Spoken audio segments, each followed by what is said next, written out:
Gara-gara bahas fokusnya Daniel Goleman, saya keingat satu dokumenter yang rilis tahun 2020 atau 2019 gitu.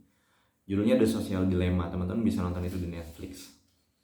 Atau kalau mau yang haram dikit bisa di Telegram ya. Cuma saya nggak tahu ada nggak dokumenter itu di Telegram. Nah, di The Social Dilemma ini eh, menjelaskan atau mendeskripsikan hal-hal buruk yang ada di belakang sosial media gitu. Dan apa ya, uh, narasumber yang diundang untuk membuat dokumen itu pun bukan narasumber yang ecek-ecek ya, kayak mostly dari mereka itu pernah bekerja di perusahaan-perusahaan teknologi yang besar kayak X-nya Facebook yang sekarang jadi Meta, X apa misalkan uh, Netflix juga ada, Twitter dan lain sebagainya. Dan mereka mempunyai keresahan yang sama bahwa uh, ada something yang salah ketika mereka terus-terusan atau mereka uh, mengembangkan satu perangkat lunak tersebut, dan itu bersifat fatal, berkelanjutan gitu. Nah, contohnya kayak ya atensi kita terkuras habis ketika kita melihat gadget, melihat sosial media dan lain sebagainya.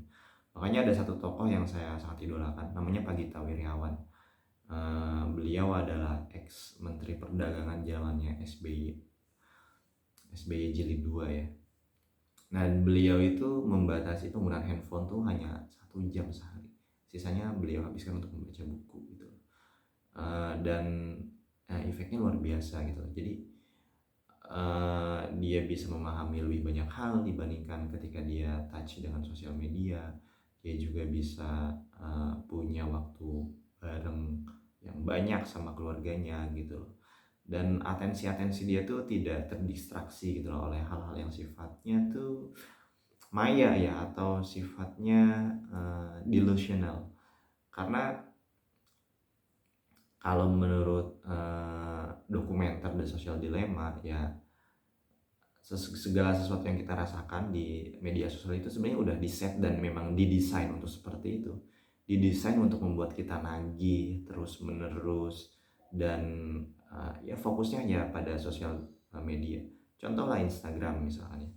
Di Instagram itu kan dia asik banget tuh scrolling bottom up tuh ya, ngeliat gambar gitu kan, ngeliat gambar-gambar yang bagus. Nanti di antara gambar-gambar tersebut diselipin iklan kayak gitu. Nanti wah ini iklannya bagus nih misalkan, terus kita klik, terus lanjut ke Shopee. Terus karena di Shopee nggak nemu, balik lagi ke Instagram, buka Instagram si penjualnya dan lain sebagainya. Jadi ada satu statement kayak jadi di media sosial itu yang sebenarnya jadi produk adalah ya kita. Ketika kita tidak membayar sesuatu untuk satu hal, maka sebenarnya kita adalah produk dari uh, hal tersebut gitu.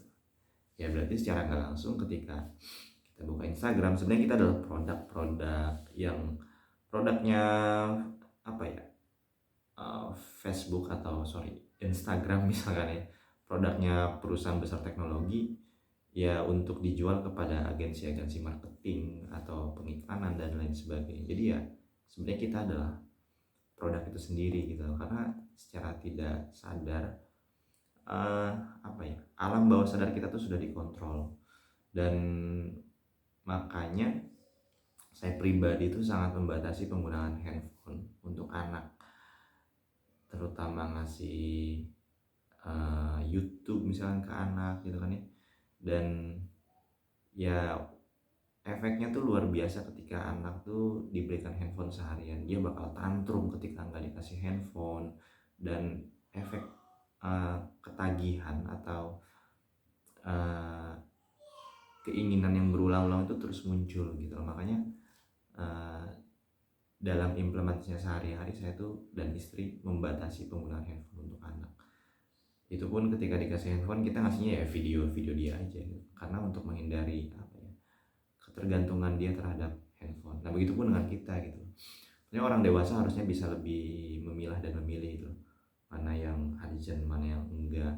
Dan ya lagi-lagi itu didasari oleh kepengetahuan kita sih. Kalau kita nggak tahu sebenarnya kita adalah produk dan kita adalah dimanfaatkan, dan kita tidak sadar bahwa sebenarnya ya wasting time lah kalau menurut saya. Jadi kayaknya saya bakal puasa sosial media lagi. Oke, mungkin sharingnya itu aja. Itu baru sedikit banget part di sosial media, part dari dokumenter The Social Dilemma. Ini masih banyak lagi tuh poin-poin yang disampaikan dalam dokumenter tersebut. Cuman salah satu poin urgent yang mau saya sampaikan di video ini adalah kayak at the end kita adalah produk, dan media sosial itu memang didesain untuk membuat kita nagih gitu, untuk membuat kita memiliki ketergantungan yang lebih gitu loh. That's why itu adalah udah warning sign yang harus kita perhatikan gitu loh. Harapannya kita bisa terbebas lah dari belenggu sosial media. Next time mungkin saya akan sharing lagi terkait poin lain di dokumenter The Social Dilemma. Terima kasih, selamat pagi.